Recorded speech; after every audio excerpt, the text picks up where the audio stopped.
In Miss Potter, Renee Zellweger puts on a British accent, dyes her hair brown, and makes herself look quite frumpy and sensible in the role of Beatrix Potter, author of such beloved books as The Tale of Peter Rabbit. This biopic, directed by Chris Noonan, turns Potter's relatively uneventful life into a small-scale drama about a woman determined to face life on her own terms, in spite of her mother's disapproval.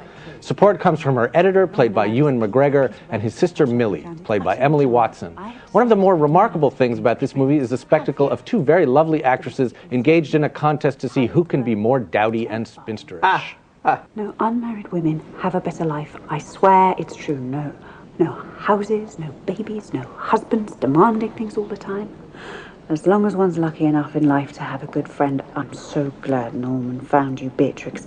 I was missing something I didn't even know. One thing I like about Miss Potter is that it treats its heroine's reluctance to marry, though she does eventually fall for that editor, not as something sad or pathological, but as a form of rebellion.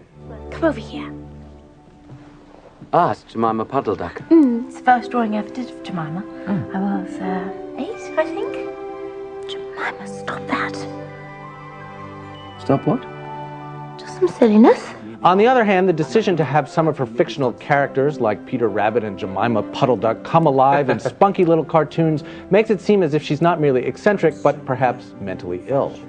There are those who will find this movie thin and syrupy. I think in England the word they might use is twee, but I was charmed by it. I liked Renee Zellweger's spunk and intelligence, and I liked this portrait of the artist as a headstrong, uncompromising woman. I give it thumbs up. You know, it's so funny to say syrupy because you could cut open Mrs. Butterworth and it wouldn't be as syrupy as this movie. And yet, Tony, I'm giving this movie thumbs up. And I didn't want to give this movie thumbs up. Just what you the mean, opening thing, because you got Renee Zellweger, and yes, she does a good British accent, we know from Bridget Jones. Right. But she's talking, oh, Peter, oh, you little rabbit, and the rabbits are coming to life. And I'm like, are you kidding me?